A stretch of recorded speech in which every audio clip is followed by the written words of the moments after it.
Hey everybody, welcome to the Fired Up with CJ show. Today we are going to fire up your third eye, and we have Susan Shumsky here who's going to be talking about her book, Awaken Your Third Eye. What is the third eye for people who aren't familiar with the third eye? Third eye, what is that? Well, we have an energy system. We have this gross physical body, but we also have a subtle body. And in our subtle body, there are certain energy centers. Actually, subtle energy is running through our subtle body in specific pathways. And in Chinese medicine, they call those meridian. And in Ayurvedic medicine in India, they call them nadi. And the life force energy, which is called prana in India, and it's called chi or ki in China and Japan, that life force energy is what's keeping you alive. And running through your subtle body, through these conduits of energy, is this life force energy. So where many of these conduits of subtle energy, where they intersect and they create like a plexus of energy, those are called chakra. They're called chakra in India, and in China they call them acupressure points, actually, or acupuncture points. Yeah. So they're very, very important because they're keeping you alive and they're maintaining and sustaining your human physical body. Right. So one of these energy centers is called the third eye. It's the sixth of seven major chakras. We have a base chakra, sacral chakra, navel chakra, heart chakra, throat chakra, third eye chakra, and crown chakra. Those are the main seven chakras, although in my book, The Power of Chakras, I talk about 14 major chakras that are explained in the ancient scriptures of India. But the third eye is a very, very important chakra. In fact, it's called Agya chakra, A-J-N-A, which is pronounced Agya. Agya. Agya chakra. And that is translated in English as command center. So it's actually commanding or operating the entire energy system. Oh, wow. It's important. Right. And it's associated with glands in the head that are operating our entire endocrine system, that are keeping your body alive, such as the pineal, pituitary, hypothalamus, thalamus, and so forth. That's in your head, in the center of your head. Our actual physical body. In your actual physical body. And the third eye is associated with the pineal gland, mostly with the pineal gland, which is a very important gland in the endocrine system. Wait, so I want to go back what you said. So because we have 7 chakras, and the reason why there's so much emphasis, because people talk a lot about heart chakra and the third eye chakra, is because that's the command center. So it commands your physical body, like you were talking about the glands and the endocrine system. But in what other ways does it command the other 6 chakras as well? Well, all of the chakras are really important in your subtle body. And the third eye chakra specifically is the chakra that is the center of spiritual knowledge, of higher knowledge, and of wisdom and intuition. So it's very important in reference to your spiritual life. And also it's the center of supersensory abilities or subtle sensory abilities, whichever way you want to describe it. And these would be things like clairvoyance, clairaudience, and clairsentience. And also higher knowledge, higher wisdom. In fact, the planet that's associated, each chakra of the 7 major chakras is associated with a planet. And the planet that's associated with the third eye chakra is Jupiter. And Jupiter is the planet of higher wisdom, higher knowledge, and intuition. And by the way, Jupiter in Sanskrit, the word Jupiter in Sanskrit is guru. So guru it's the inner teacher or inner guru through which you receive intuition.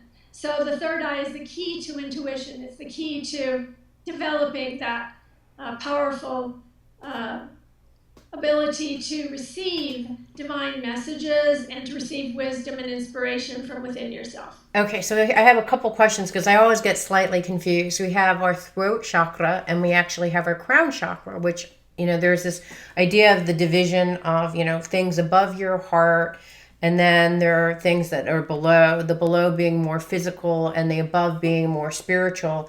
So when you said that this is kind of the seat of your intuition and where it's kind of the receiving, I almost imagine a little, I think in your book you called it a beacon. It's kind of receiving stuff. How is it different than what is received here and here, received or transmitted here and here, and in your heart, which seems to be the dividing point? Exactly.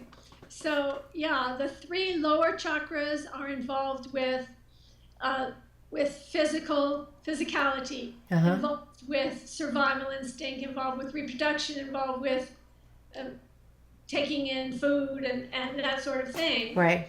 It's really has to do with keeping the physical body alive and so forth.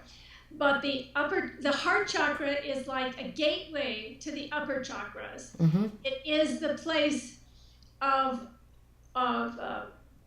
where we obviously it's a place where love is in the forefront. Right. So the heart is the center of love. It's the center of emotion. It's also the center of devotion, emotion and devotion. Is the heart, you're saying that? Yeah. Okay. Yeah, the heart. The heart is the gateway to higher awareness. And then the upper chakras, the throat, is involved with creative expression. It's involved with artistic creativity and also communication. The third eye is involved with intuition. Wait, can I go back for this one? So I understand devotion. I get this stuff kind of on an intuitive level. And then when you're talking about, because I've always thought that this is spirit's voice, what does that even mean? Like, is this my spirit, my inner essence, and my spirit's voice that emanates from this point? And am I hearing that voice through this point and articulating it this way? Actually, the throat chakra is more involved with artistic creativity and with expression. Using your voice. It's real obvious. That's where your voice comes from. It comes from the throat area and. So it's literally when I'm talking, like when I'm talking, it's coming from this throat chakra, and this is, but is it because it's on this upper plane? Is it coming from a spiritual place, or is it connected to my inner soul, or?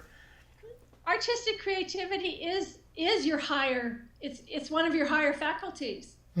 A person who's an artist is a spiritually connected person. They're expressing themselves creatively.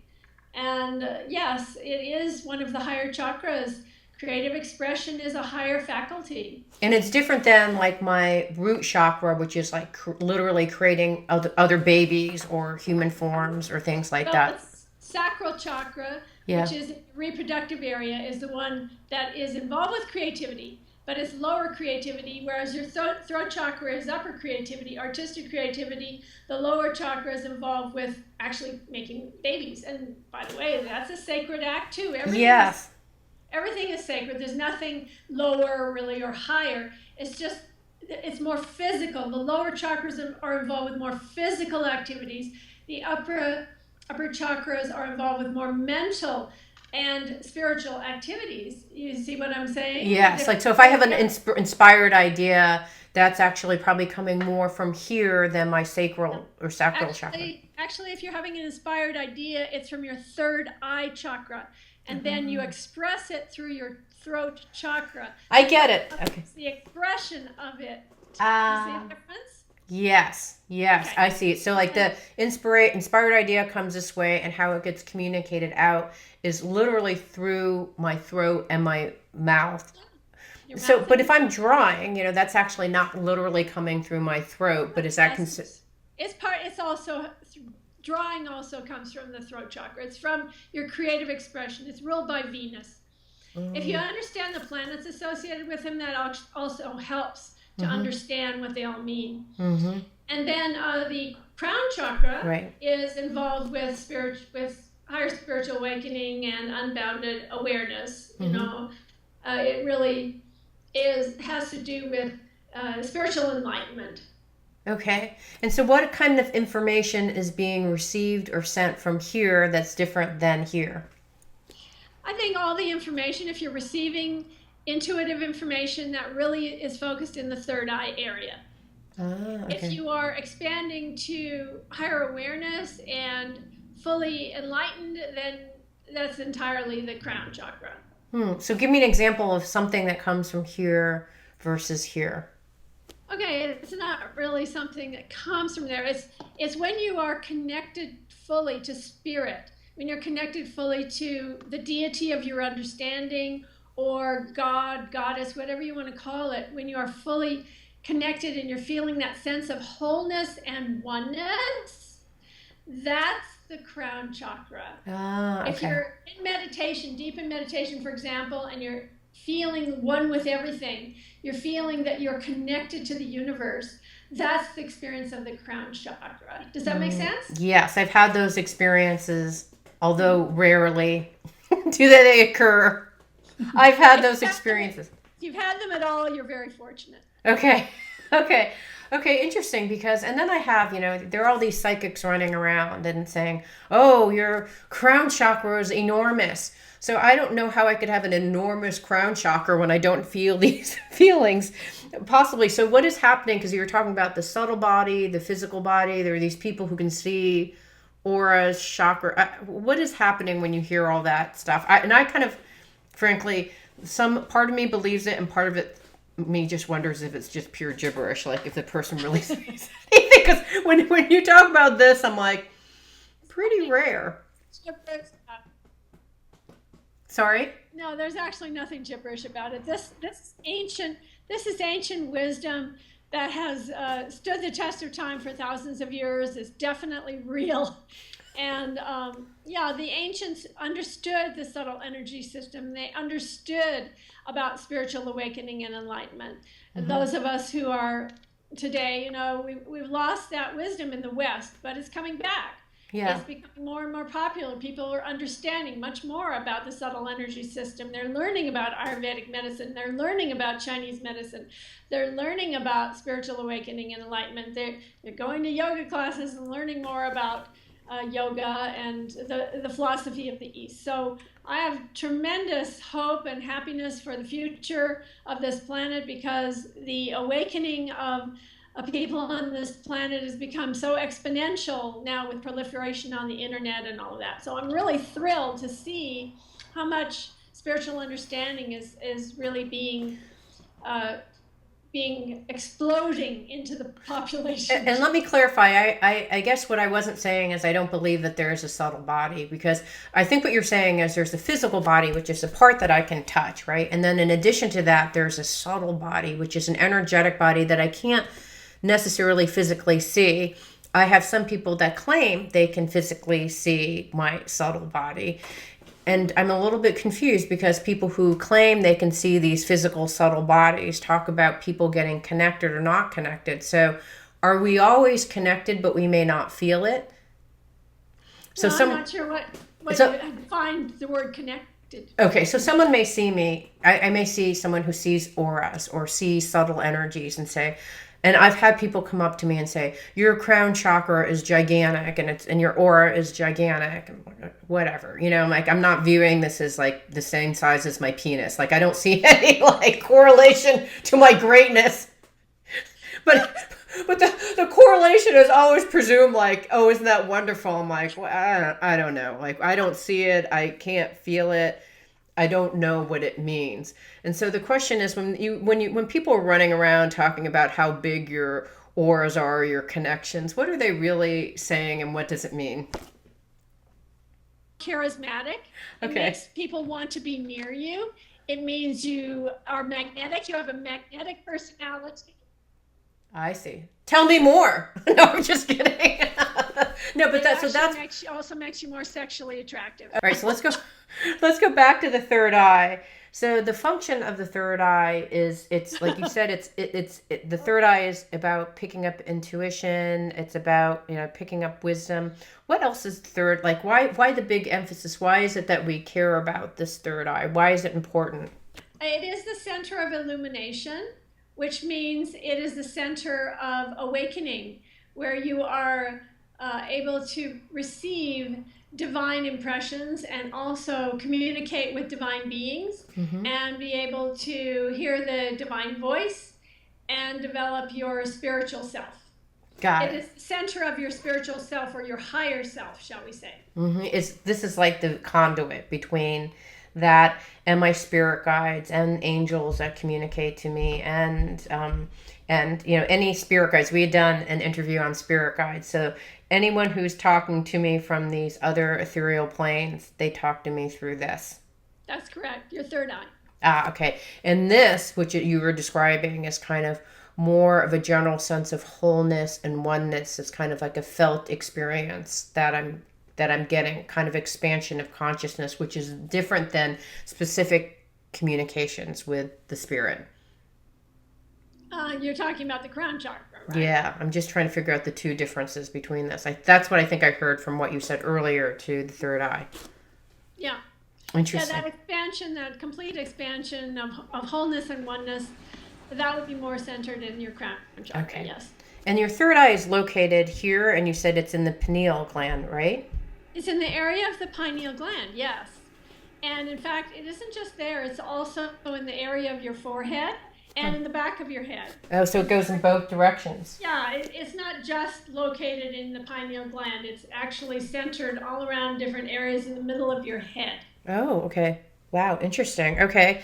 And then there are so many different kind of meditations, and what I found really interesting, we're talking to Susan Shumsky about her book, Awaken Your Third Eye, and you talk about two different modalities. One is you talk about Taoist, and they actually have a big emphasis on the third eye. They talk about your sacral chakra, your heart chakra, and the third eye that they talk about is Dantian. Tell us a little bit more about in that particular model, which I love. It's the first time I've actually read anything about the Taoist model. Can you educate us a little bit about that model and what it says about the third eye from that perspective? Yeah, there's the three Dantian. They're also known as elixir fields or cinnabar fields.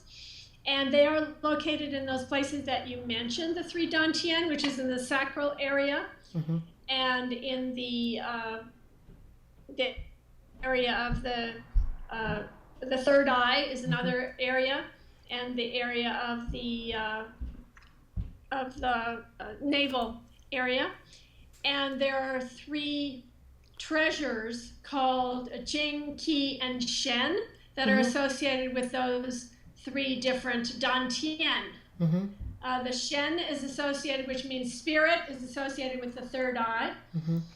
The Qi is associated more with the heart and navel area, and the Jing is associated with the root area. The Jing has to do with your fluids, your reproductive fluids, which the Chinese and also in India, in both cultures, they believe that you need to conserve the Jing, and that there's only a limited amount of it when you are born, and that when that Jing runs out, you run out. Wow.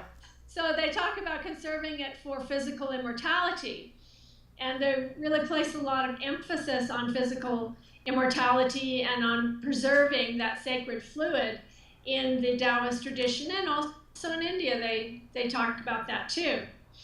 So the third eye is very important because that is the area of the Shen, which is spirit. So the three Dantian are very important. The upper Dantian, located in the center of the brain, and there are 9 palaces or chambers in 2 rows in that area. Wow. And they talk about refining spirit and reverting to emptiness in the Taoist tradition. So yeah, I go through that in my book, Awaken Your Third Eye. It's quite detailed and pretty interesting. Yeah, I found it fascinating. Quite fascinating. Yeah. And how, in the Taoist model, how are they all integrated? Like, they place a lot of emphasis on the energies that emanate from those areas, and then also those 3 areas.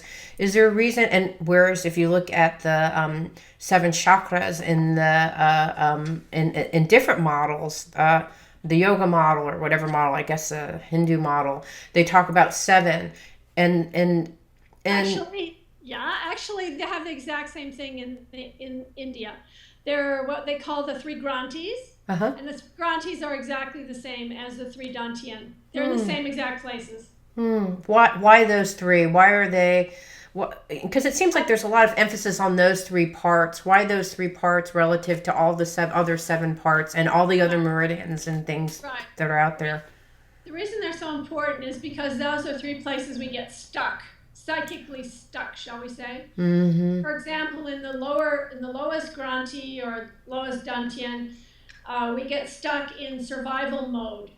These are things that prevent us from awakening fully. So the survival mode, holding on, being very attached to the physical world, that incredible attachment to the physical world, that prevents us from awakening. And then in the area of the heart and navel area, the willfulness and also the sentimentality, nostalgia, that kind of thing, holding on to the past, and that prevents us from awakening. And you actually just expanded it from the heart all the way to the navel, so it's almost like groups. Like I almost see subsections. Mm-hmm. I see. So it's almost like from navel down is the sacral, from heart to navel is the second plane. Okay, so I didn't understand that. So it's actually not just the chakra; it's the whole region. Right. And then in the third eye area, the upper dantian, and which corresponds to the upper granthi, the granthi in the third eye. Yeah. Okay. So that is attachment to. It's interesting because it has to do with being attached to being having supernormal powers, or attachment to being spiritually advanced. Yes. That's another trap. These are all traps that people fall into. And I find them fascinating. A lot of people who are spiritually advanced fall into that third trap, where they believe themselves to be superior to other people because they're so high and they're so advanced, and all these other people are lower, right? And I'm higher, I've got this great spiritual self, and I'm so enlightened. Right. That is hilarious. I did not know about that third trap, but I've come face to face personally. I bet. We all have. We've seen it in ourselves. Yes. So it's something that's really important for people to understand. And in my book, Awaken Your Third Eye, yes, I not only talk about the Dantian, but I also talk about the three granthis. There's an entire chapter on the three granthis as well. And they do correspond with the Dantian. Mm-hmm. Okay, so what I was hoping we could do, because I've never gone through the meditation you call it the microcosmic orbit meditation. Would you walk us through that? Because I heard it and I thought, I think I'd like her to walk us through it, because I've never done that meditation before. Well, I can try, but okay. I'll try it. Okay. What I'll do is I don't think that we can really do a guided meditation per se, where you're going to be able to really follow step by step, but let's see what we can do. Okay, let's play. You're supposed to do all of what I'm going to say, you're supposed to do on the in-breath, right, and then other things you're supposed to do on the out-breath, but right. It's a long time for me to say all the things you're supposed to do on the in-breath. Got it. And all the things you're supposed to do on the out-breath, so you'll probably just be breathing. Okay, that's fine. Well, the in-breath and the out-breath won't correspond, but I will take you through the process. Okay, perfect. We'll try it. Let's play. Okay, so we first of all, focus your attention on your lower dantian. Okay. Which is first of all, be comfortable. Sit in a chair, be comfortable, and close your eyes. Everyone close your eyes. If you're sitting, just sit upright with your feet on the floor. And be sure that you're in a somewhat, upright position.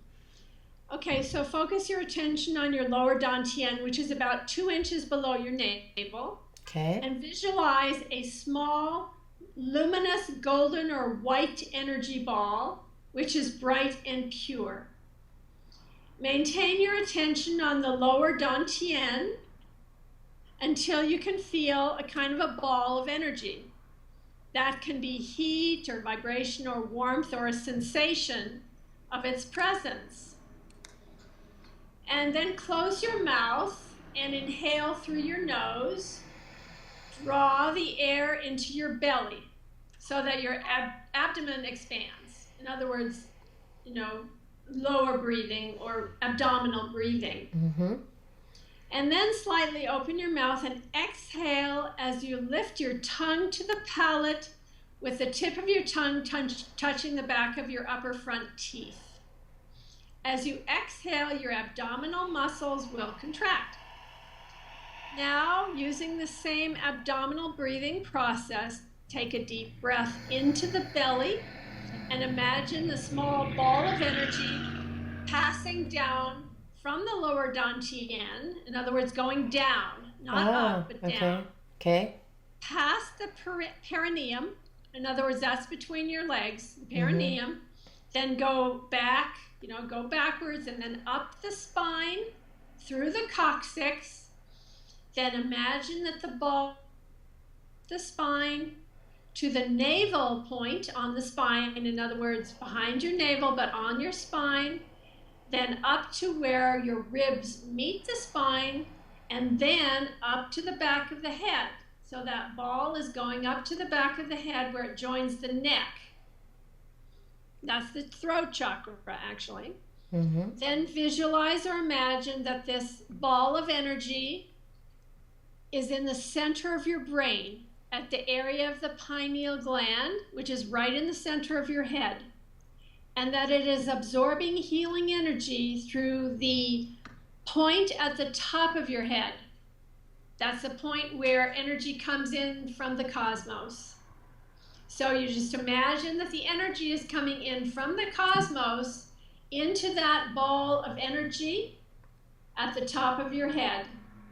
Then focus your attention at the center of your forehead, just above your eyebrows, and draw energy into the ball from that point,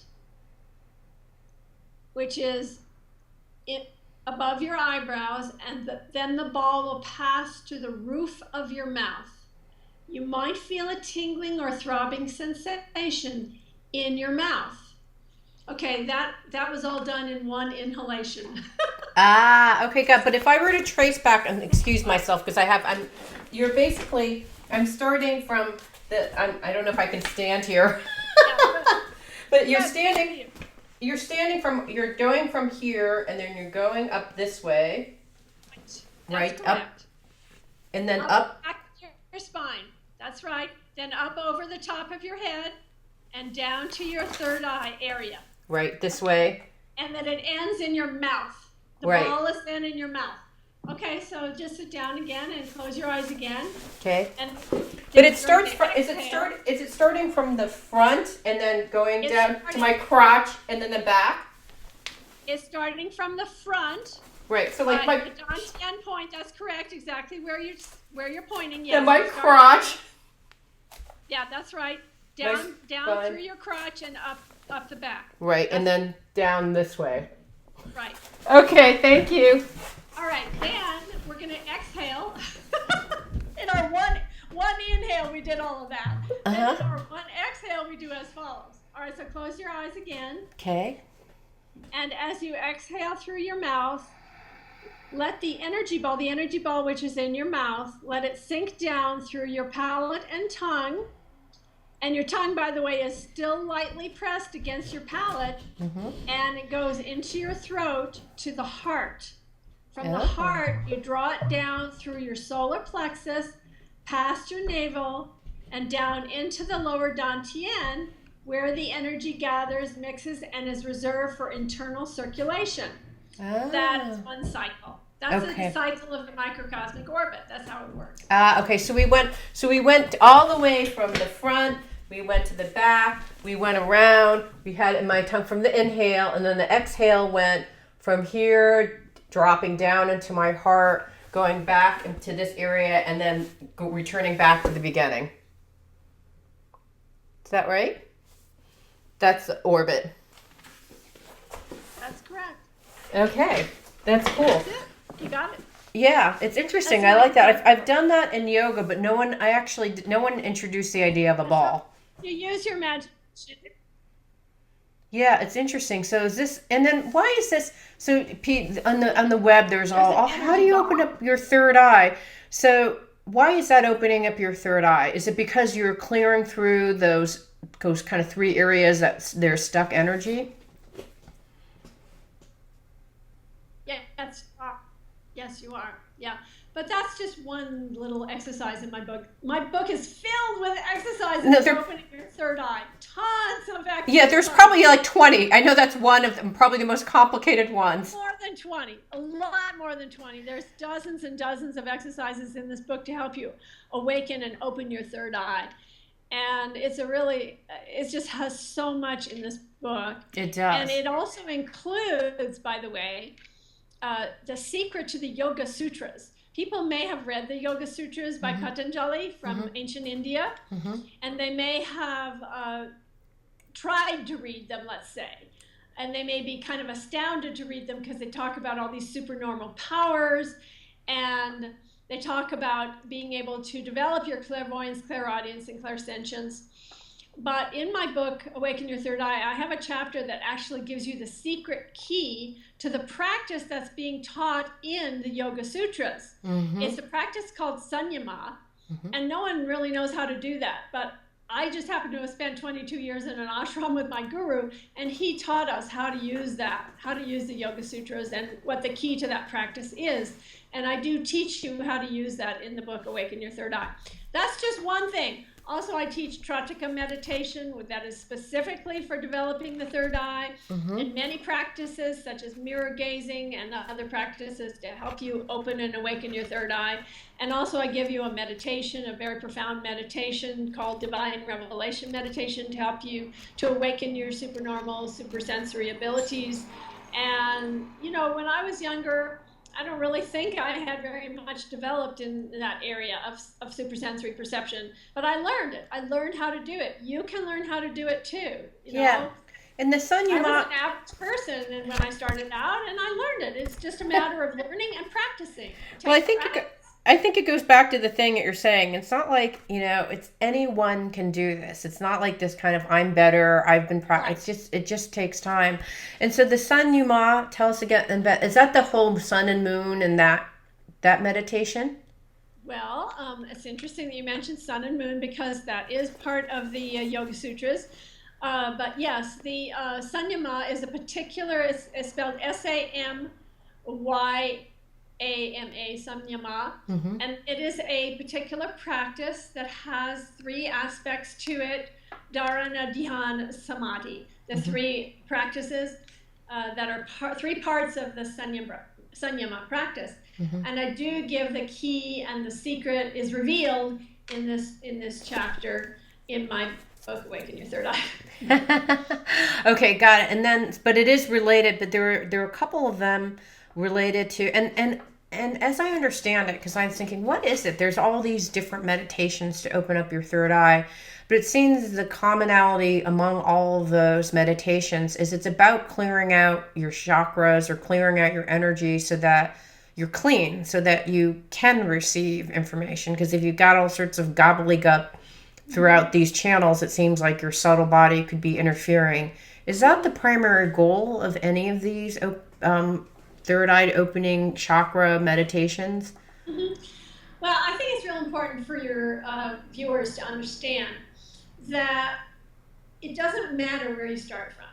Okay. It doesn't matter if you have clogged nadis or if you have a lot of negative thought forms in your energy field, or if your energy field is filled with negative ideas and concepts and habits, and your subconscious mind is all clogged up with old bad memories and beliefs and habits and conditions and brainwashing and everything that we have. The reality is that God is so much huger and larger than all of that, that you can break through all of this and experience the divine presence.